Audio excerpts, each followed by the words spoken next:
Here are my thoughts on the 6700 rumors at this point. Once it's come out, I'll make another video. If you're watching this after it's come out, hit that one up after you've finished watching this one. But the 6700 will be a very interesting camera. As a rumor mill video, right? This is what I hope it's going to be. I hope that I will leave you impressed with the accuracy of my predictions when it does come out. But since we can't know until that happens, let's just dive into what I have to say. I think that the 6700's body design is going to be very reminiscent of an A7 series camera. I think it's going to make a lot of sense for Sony to just cut that top-mounted viewfinder and move it to the side by comparison to completely using a different body. Sony is doing a lot of volume in the 63, 6500s and the Alpha 6000. However, they're also now doing a ton of revenue with the A7s. I think that body design, if they're going to integrate the larger battery like they most likely will, if they integrate dual battery slots like they most likely will, it will only make sense for them to just cannibalize the A7 body design for the 6700. I think that we're going to see our C1 and C2 buttons on the top as opposed to C1 and C2. I think that we can expect another custom button down on the back right hand side. For you, I guess that was the left, but for me it's the right. I think that we can expect an AF joystick. I think we can expect a touch screen that will not flip out, which will be a disappointment for some.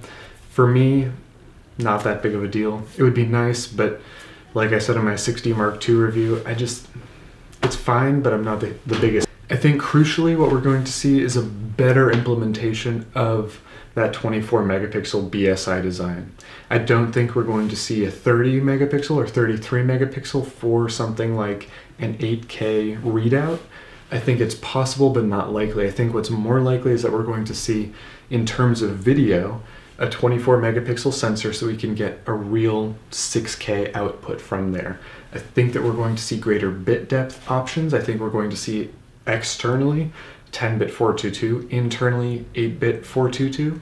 I think we're going to see a bevy of improvements with frame rates and resolutions, right? So 6K 30p option, I think that makes sense. With 4K, I think we should very reasonably expect 4K 60. We should expect a middle between 4K and 1080 to be a 120, and then for that 1080p 120 or 240, I think 240, we should also expect that quality to be much better than what we're seeing on the 6300 and 6500. I think we should expect great IBIS as well. With a smaller sensor, it's going to be easier to have good IBIS. 6500 did not have a fantastic IBIS implementation. Since then, we've seen Sony make much better IBIS in A9, A7R3, and the A7 III. At the time of the recording of this video, the A7S III is not out. I imagine IBIS on that will be fantastic as well. I think that what we should see in terms of video as well is better, not codecs, but bit rates. We see out of the Fuji X-H1 right now a 200 megabits per second option. I think 200 or 300 is what we should see out of the 6700. Out of the 6700 as well, I'm hoping but not expecting that we will see a non-long GOP codec. So the XAVC-S is a long GOP codec. So what that means is that it's going to take batches of frames and compress those. That's harder on machines, it's easier to record. I'm hoping that what we'll see is something that's a little bit easier down the line, i.e. in editing, which is less long GOP. In terms of stills, I don't think that we're going to see a whole lot of increased functionality in that space. 6300, 6500 are already fantastic imaging devices for stills. I think what we should reasonably expect is more dynamic range. I think what we should reasonably expect is better electronic shutter implementation. We've seen on the A9 a very low, a very high readout time because of that stacked sensor. I'm not expecting to see a stacked sensor on the 6700. It's possible. That same architecture of the sensor exists in the RX100 and RX10 series of cameras. I don't think it's going to make it to the 6700, but what I do expect is a much faster readout time than we're seeing on average in the A7 series bodies. Because of that, we'll see less rolling shutter in video, but more importantly for the photography conversation is we're going to see much better ability to shoot higher frame rates in electronic shutter only with less flicker as an issue, as well as much higher Anyway, I think we're going to see as well much better AF implementation. So although the 63 and 6500 cameras are fantastic in terms of AF, I think we should start seeing A9 levels of AF like we're seeing on the A7 III. With a bigger battery, with enhanced video functionality, with a much more ergonomic body design, and with a few key tweaks in terms of photography, I think that the 6700 will be a very compelling option for a lot of people. Sony's strategy now has kind of shifted. It went from a very fast cycle of let's get as many products out as we can to a little bit more measured of an approach. How can we provide more value?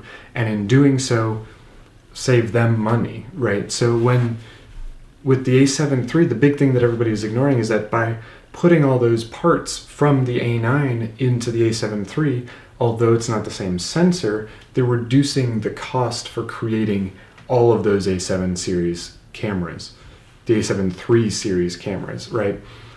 With the 6700, we should see a similar body because that will reduce costs on the body production. We should see a better viewfinder because the viewfinders on the 63, 6500 are not fantastic. That will jack the price up a bit.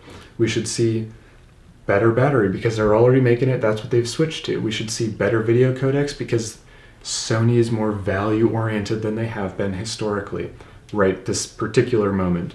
And that's not to say that they have not been value-oriented historically. I think Sony has been very good about bringing out very high-value items. I think this will be just a tweak on that formula.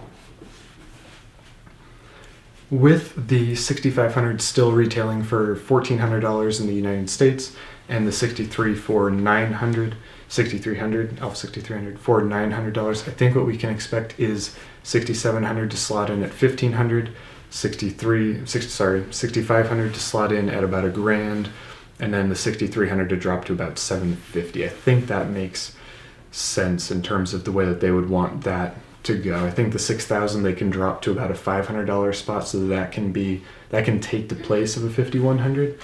I think that 5100 needs updating anyway, but whatever, they didn't ask me.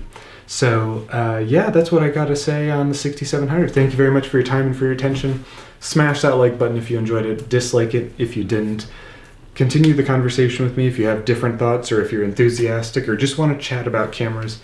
Go ahead and ring that notification bell because this is 2018 and that's what YouTube likes in 2018. And as always, don't hesitate to check out the Amazon affiliate links. I very much appreciate your time and your attention, and I'm looking forward to seeing you in the next one.